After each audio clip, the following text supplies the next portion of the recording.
We've been talking about birds this week, and you can hear them all around us. This book from Scholastic is From Egg to Robin. This is a robin. The robin builds a nest.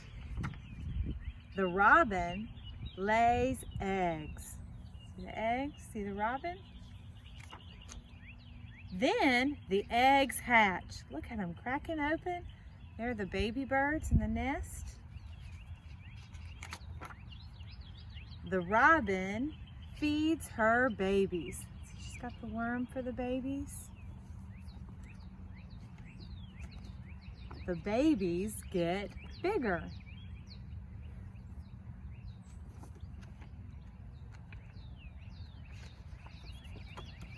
Now they are grown-up robins.